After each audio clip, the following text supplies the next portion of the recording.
ابھی آپ کو اسلام آباد لیے چلیں گے جہاں پر پی ٹی آئی رہنما فواد چودھری پریس کانفرنس کر رہے ہیں۔ کورٹ نے تشویش کا اظہار کیا ہے، لیکن ابھی کا جو معاملہ ہے جو صبح سپریم کورٹ میں ہم پیش کرنے جا رہے ہیں، 3 MPAs ہیں، غضنفر علی چینا، سردار شہاب الدین اور عامر بکر سے۔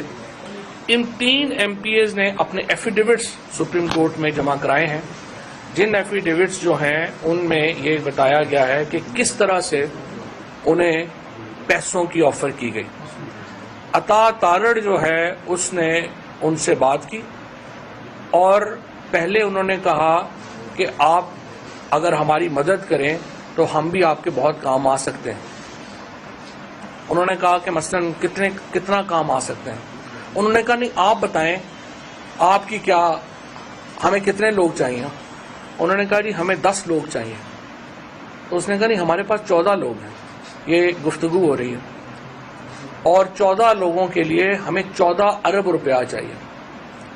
تو عطا تارڑ نے ان کو آگے سے کہا کہ نہیں 14 ارب روپیہ تو بہت زیادہ ہے، ہم آپ کو 25 سے 30 کروڑ روپیہ جو ہے وہ فی MPA دے سکتے ہیں، کیونکہ ہمیں زرداری صاحب کا اتنا ہی جو ہے وہ پیسے جو ہیں وہ ہمیں حاصل ہیں۔ اب آپ اندازہ لگائیں یہ ملک جس میں عمران خان ہمیشہ کیا بات کرتے ہیں کہ ہماری جو موریلٹی ہے، ہماری جو اس کلاس نے جس نے پاکستان کو، آصف زرداری اینڈ کمپنی جس نے پاکستان کو اس طریقے سے رول کیا ہے، وہ ہماری اخلاقی اقدار کو اتنی پست لے گئے ہیں کہ کوئی مسئلہ ہی نہیں ہے کسی کو پیسے آفر کرنا، کوئی مسئلہ ہی نہیں ہے MPAs کو خریدنا، کوئی مسئلہ ہی نہیں انہیں بھیڑ بکریوں کی طرح جو ہے اٹھا کے ادھر سے ادھر لے جانا۔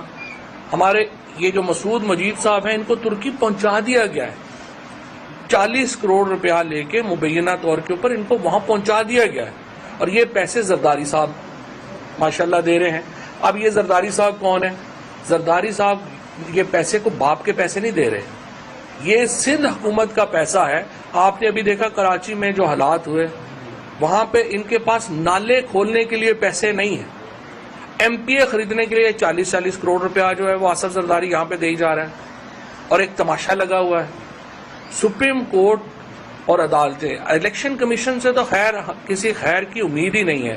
الیکشن کمیشن تو ایک بالکل ہی ایک ایسا الیکشن کمشنر وہاں پہ بیٹھا ہوا ہے جس میں کوئی شرم حیا ہی نہیں ہے، جس نے باقاعدہ ایک پلاننگ کے تحت سینٹ میں خرید و فروخت، جب سپریم کورٹ نے کہہ دیا کہ آپ ٹریک ڈاؤن کریں کہ سینٹ میں خرید و فروخت جو ہوئی، الیکشن کمیشن نے اس کے اوپر 1 انچ نہیں ہلا، اتنے یہ انہوں نے بے شرمی کا مظاہرہ کیا۔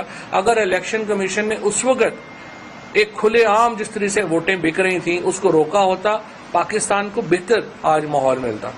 کوئی جمہوریت اس سسٹم میں کام نہیں کر سکتی کہ آپ اپوزیشن میں ہوں، آپ اربہ روپیہ لگائیں، حکومت میں آئیں، پھر ٹھیکوں سے اربوں روپیہ آپ دوبارہ جو ہے وہ واپس کما لیں اور پھر اپنے اقتدار کو دوام بخشنے کے لیے وہ پیسے خرچ کرنا۔ کوئی جمہوریت اس سسٹم میں کام نہیں کر سکتی۔ فواد چودھری پریس کانفرنس کر رہے تھے اسلام آباد سے، آپ نے ملاحظہ کیا اس کا کچھ حصہ؟